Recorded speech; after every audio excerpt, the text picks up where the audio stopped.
სახელითა მამისათა და ძისათა და წმინდისა სულისათა.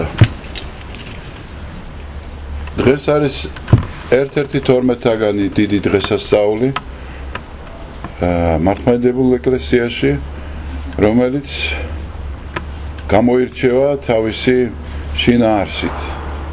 ვინაიდან ყოვლადწმინდა ღვთისმშობლის დაბადებით იწყება ახალი აღთქმა და ამ მხრივ წელიწადის დასაწყისი სწორედ სექტემბრის 14 ითვლება და ამას მოსდევს პირდაპირ ესე იგი ღვთისმშობლის შობა. ანუ წლიური ციკლი წელიწადისა სწორედ ამ დღეს ემთხვევა. ეს განგებ-გაკეთებულია, ეს არ არის შემთხვევით, ვინაიდან ამით ხაზის გასმა უნდათ, რომ იმისთვის რომ კაცობრიობა ელოდება რასაკვირველია მხსნელს, გამომსხიდველს, მესიას, მაგრამ მთავარი მაინც არის ის ჭურჭელი, ის არსება, ის ადამიანი დაიბადოს, რომლის სივრცეშიც იქნება განკაცებული მაცხოვარი. ანუ ეს მისია რომ განხორციელდეს, ჯერ ადამიანი უნდა დაიბადოს ყოვლადწმინდის მსგავსი, ანუ ყოვლადწმინდა, რომ შემდეგ საღმრთო განგებულება აღსრულდეს. ეს არის ყოვლადწმინდა ღვთისმშობელი. ის იბადება ძალიან ისეთ ოჯახში, სადაც ბავშვები არ ყავთ, ესე იგი მოძულებული ხალხისგან, დამცირებული, ვინაიდან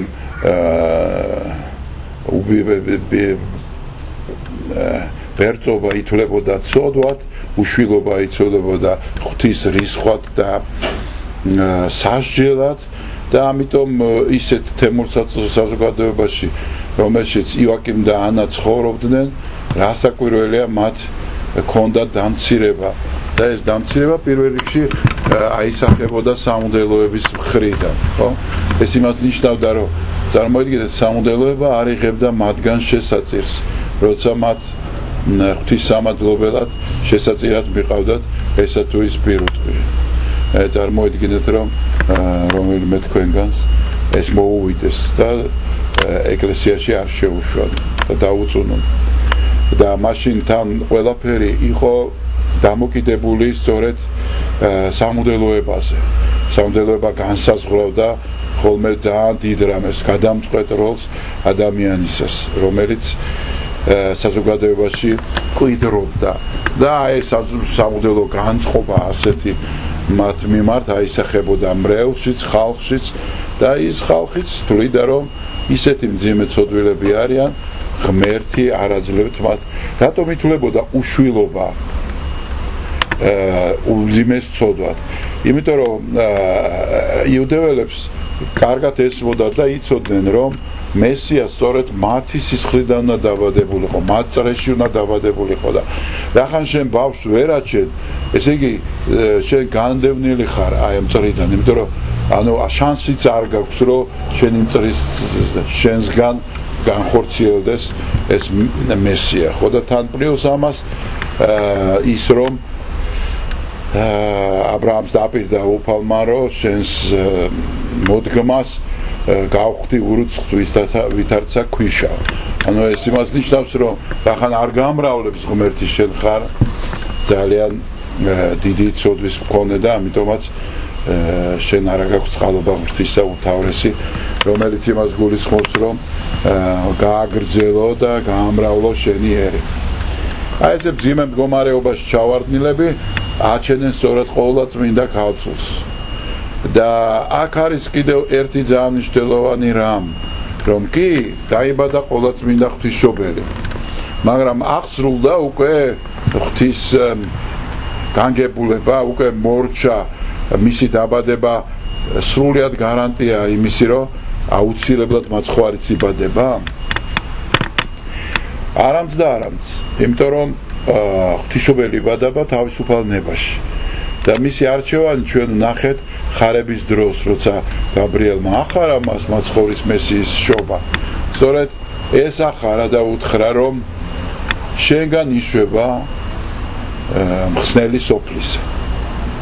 და ის რომ არ ყოფილიყო ღვთისმშობლის თანხმობა, რომ აჰა მხევალი ღმრთისა და მე ნებისა ღმრთისა, არაფერი აღარ ასრულდებოდა, მორჩებოდა იქ და ახალი ღვთისმშობელი ან იგივე წმინდა ადამიანი უნდა დაბადებულიყო, რომელიც დაეთანხმებოდა.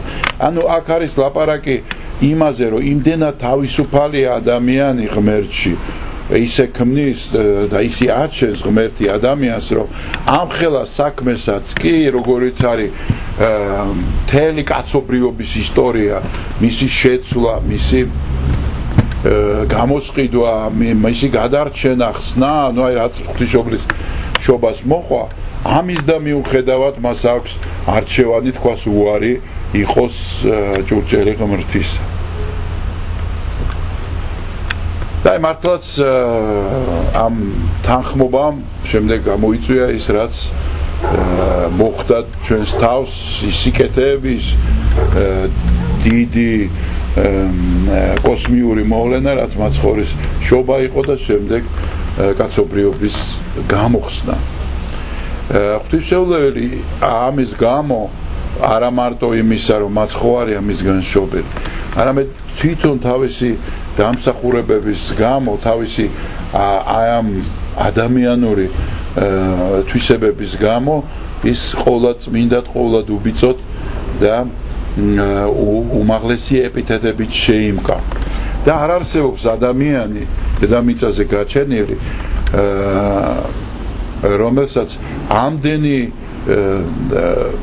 ესე იგი ტაძარი ჰქონდეს მიძღვნილი, ამდენი საგალობელი ჰქონდეს, ამდენს ლაპარაკობდნენ მასზე, ესეთი მნიშვნელოვანი იყოს თითოეულის ცხოვრებაში. არ არსებობს უბრალოდ.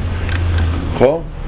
იმიტომ რომ ეს უბრალოდ სტატისტიკათაც შეგვიძლია ჩვენ ეს ვნახოთ და გავიაზროთ, მით უმეტეს ქალი. და ის რომ ღვთისმშობელმა არა მაცხოვრის გაჩენით დაემსახურა ეს მისი სტატუსი და მკობა ხალხისგან, თვითონ მაცხოვარი ლაპარაკობს. აი დღევანდელ საკითხულ სახარებაში ნახეთ რას ამბობს მაცხოვარი. ვიღაცა ქალმა აღაღო პირი და თქვა, ნეტარ არის მუცელი, რომელმან გიტვირთა შენ, ნეტარ არის ძუძუნი, რომელთა სწოვდი. და მაცხოვარი ამბობს, არამედ ნეტარ არიან მათ, რომელთმა ისმინონ სიტყვა ღმრთისა და დაიმარხონ იგი. ანუ იმის გამო, რომ ღვთისმშობელი ჩემი დედა, ეს არაფერს არ ნიშნავს. იმას ნიშნავს ეს, რომ მან უნდა დაიმარხოს და მას აქვს დამარხული ღვთისმშობელი. ჩვენ ხშირად ვამაყობთ ხოლმე, ან ჩვენი ოჯახური წინაპრებით თუ ვინმე ისეთი მნიშვნელოვანი ყავს, ან გვარის შვილობით, ან და თუ ესეთი არ ყავს არავინ, მაშინ ჩვენი დიდი წინაპრებით, ესენი არიან მეფეები, პატრიარქები, წმინდანები და ამით თავს ვიწონებთ. და რეალურად ეს არ არის სწორი, იმიტომ რომ ზუსტად ესე ამბობდნენ ფარისევლები და მწიგნობრები, რომ ჩვენ მოსეს შვილები ვართ, როცა მაცხოვარმა უთხრა, თქვენ ეშმაკის შვილი ხართო ძენი. მაგრამ ჩვენ მოსეს და ილიას და აბრაამის, იაკობის და ისააკის შვილები ვართ. მათი შთამომავალი ვართ.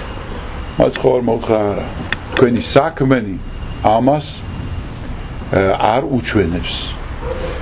ასე რომ ჩვენშიც როცა იწყება ხოლმე ბრტყელი საღრძელოები, გაჭიმული სიტყვები და თავმომწონეობა და სხვა ერებზე ზევიდან ყურება, უნდა გვახსოვდეს მაცხოვრის ეს სიტყვები. არა, თქვენი საქმენი სულ სხვა რამეზე მეტყველებს. და დღევანდელი საქართველოს საქმენი სულ სხვა რამეზე მეტყველებს, ვიდრე ის ნეტარხსენებული წმინდანების საქმეები არიან. ჩვენ დღეს აი ესეთი მნიშვნელოვან დღეს უნდა გვახსოვდეს, რომ ნეტარება მოსულია. აქ არის და ამ ცხოვრებაში განიცდება. მაცხოვარია თვითონ ამის მომცემი და ჩვენ მთელი სულით და გულით უნდა ვიყოთ მის სამყაროში აღსილი მადლით და მადლიერებით. ყოვლადწმინდა ქალწული იყოს ჩვენი მფარველი და დედა ღვთისმშობლისადმი არ მოგბეზდებოდეს ლოცვა. ძალიან პატარა ლოცვები აქვს, მაგრამ ძალიან შინაარსობრივი. და ეს არის ერთადერთი ადამიანი, რომელსაც პატივი აქვს, რომ ხსნას ვთხოვთ ჩვენ. ყოვლადწმინდა ღვთისმშობელო შეგვეწიეთ და გვაცხონენ ჩვენ. საღვთისმეტყველოდ არ არის სწორი ეს სიტყვები. ღვთისმშობელი ადამიანია და ვერანაირად ვერ გაცხონებს. მაგრამ სულიერად იმდენად დიდი ძალა აქვს, რომ მისი თხოვნა თუ გვახსოვს სახარებაში ყოველთვის იყო მაცხოვრის მიერ არასდროს არ დაუტოვებია რეაგირების გარეშე და ყოველთვის იყო აღსრულებული.